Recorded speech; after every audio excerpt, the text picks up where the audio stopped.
Did you know the arrival of the first American troops in France began in June 1917 when the U.S. Army's 1st Division stepped off transports at Saint-Nazaire with fresh uniforms, untested gear, and a sense that the entire Allied line was watching to see if they could actually shift a war already drowning in trench stalemates. And as they marched through French streets, civilians cheered with a mix of relief and disbelief because for 3 brutal years, Europe had been locked in mud, wire, and artillery fire.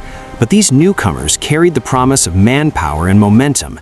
And once General John J. Pershing arrived, he made it clear the Americans wouldn't simply be folded into exhausted European units as he pushed to build an independent fighting force trained from the ground up to handle trench raids, gas drills, and the brutal mechanics of modern war.